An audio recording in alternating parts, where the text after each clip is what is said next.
Hello, everyone. My name is Tatiana Tepaeva, and I will be talking about multi-resolution textual inversion work. This is our agenda for today. Textual inversion for image generation is a novel technique that refers to the process of generating an image based on a given text description or prompt. Usually, a prompt is one word, and this is the sense of the whole approach that was documented in An Image is Worth One Word, Personalizing Text-to-Image Generation Using Textual Inversion article. The work that I'm discussing today is multi-resolution textual inversion. It's an extension of the mentioned work. And the main idea of that work is such that we do sampling based on three different approaches instead of one as it's done in initial paper. This enhancement allows us to generate different details of the images that we use for creating concepts. This is how it works inside out, and this is a topic and focus of the initial paper, so I will not be covering it in details. But the idea is that we use just a few images, usually 3-5 of them, and fine-tune our model based on those images to attach a particular word to it, whereas it's Jane that we will be talking about, or cat, or Midjourney, or style, or something else. So the key idea of multi-resolution sampling, as I mentioned, is to extract different details of the image based on the different sampling technique. And the idea is that conditions sampling signal can depend on the diffusion time, noise level of the image. And if we use different techniques, we can extract, for example, texture from some images and colors and class of the image, whether it's a dog or a cat, from others, depending on what we want. And here is a little bit more details on how it works.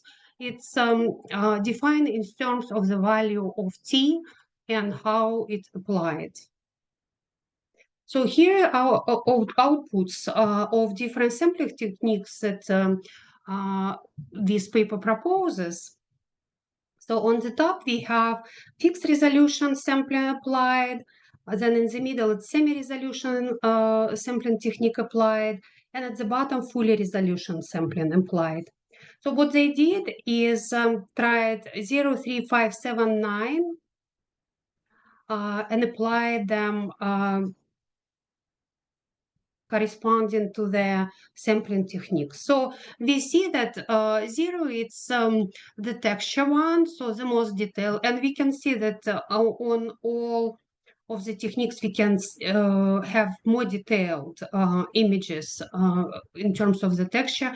And as we go to the right, we see fewer texture details, but we see color and objects more vividly displayed.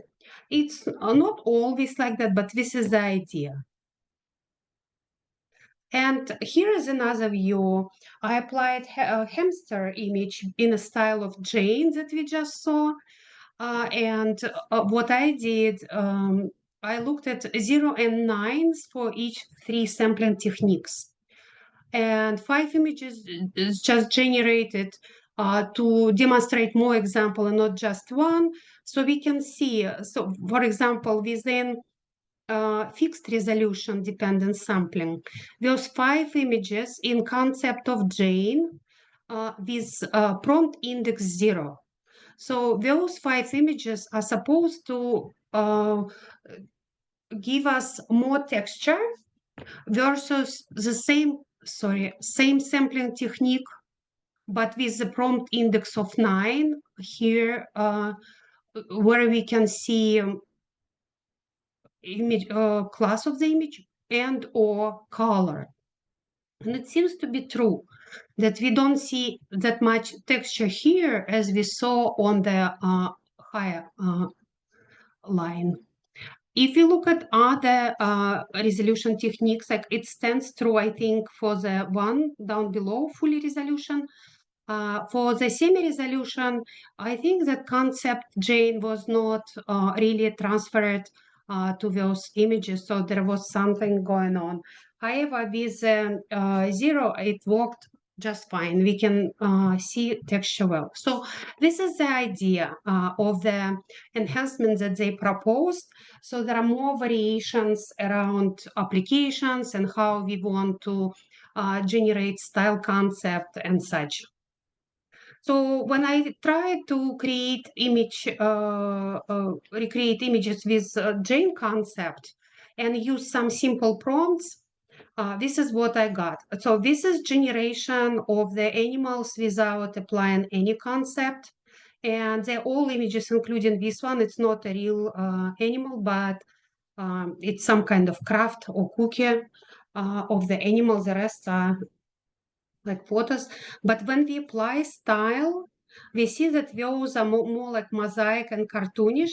And this is our Jane style. So we saw on the examples before that it was Jane artist style when she built different pictures using some plastic or other like detailed pieces to compose images. So this is what we see here. Looks quite nice. I would say that this monkey has 4 eyes and 3 hands, but other than that, it's good. However, if you look at more complex prompts, for example, this one I generated using ChatGPT just for fun. And here is the results. If we apply Jane concept to those more complex prompts, we see that some are more like a collage of the photos, and others are more cartoonish, as we saw. And you can correlate like the prompt to the image, they go in order. So explorer with a boat and a whale. The whale is here. I don't know where explorer is, probably here. So some may say that images are weird and not useful, but at the same time, this one is interesting. This one is interesting. This one is interesting to me. And maybe with some Photoshop, even this would work. So this is how Jane concept applied to more complex prompts, and the more complex they are, the more weird stuff we can get. Then I tried to fine-tune the model on in 2 experiments with different concepts. First concept I wanted to pick as a more defined object, and in this case it would be cat, 4 pictures of cat figure.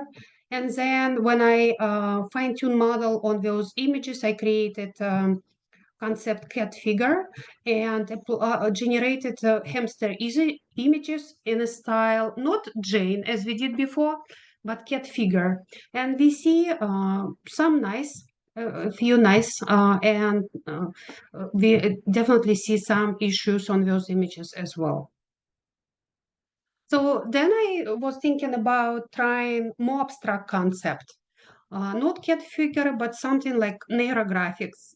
Those images I fed in. Those images I got when I generated just simple images like a new concept neurographics without hamster or anything, any other object. And this is what I got. Not bad. But when I tried to apply neurographics concept to our hamster, weird images came up. I don't think that it worked very well. So then there's the opportunity to actually use already existing concept, and there are more than 600 of them on the Hugging Face that can be applied. So I applied Midjourney style to our hamster, and here is Hitakomoro style, and our hamster looks good in this. So as far as quality evaluation approaches of generated images, there are quite a few options, but all of them are subjective. And of course, a human evaluation is a good one because we can say whether it's a hamster in a suit or not. However, it's very hard to scale if you have many images. So we didn't have time to try different metrics, but we applied this clip score, which looks at the pair compatibility between semantic similarity between the image and the caption or prompt. And it finds a high correlation with human judgment. So I thought that maybe it was a good metric to try. So here it is. This metric ranges from 0 to 100. And this is our hamster in initial concept Jane that we had. Then cat figures that we fine-tune model on, and neurographic concept. So as a human, I would say the Jane hamster I like the most, and then it would be cat figure, and then neurographic doesn't even seem to me much as neurographics, honestly. If you look at the score, though, they're quite close to each other, and neurographic one is even closer to the Jane, higher than the cat figure. So I don't know what to make out of it, but I was not completely convinced by the score, but it's good to know that this evaluation method exists. So as far as limitations, as we saw, there are some struggles learning precise shapes or concepts. There also could be issues with optimization times, also problems on applying two concepts at once. So for example, this image is a clock. So this clock concept in the style of craft. So when we did it, we got a very weird clock, alarm clock, and not probably what we would expect. But some people can find it creative and interesting and can use it. But this is a potential issue that may require more work in the future. And the last one is problem with IP and usage of the images that we fine-tune model on, as well as the output that we later use. For example, I can use a few Midjourney images, like someone did, and fine-tune model on it and produce Midjourney-like style for my images for free. When Midjourney, I believe, charges for their generation. So there are issues such as exist and probably will be more in the future. As far as applications, those kind of models and outputs can be used in image generation, visual storytelling, product design, and visual and augmented reality, and probably more. And here is the list of things that we learned and contributed during this work. Thank you for the class. Here is the references. And thank you for your attention and your time. And this is my thank you generated in Jeremy Mouse 1 style. And I will leave it to you to judge. What do you think of that result? Thank you very much.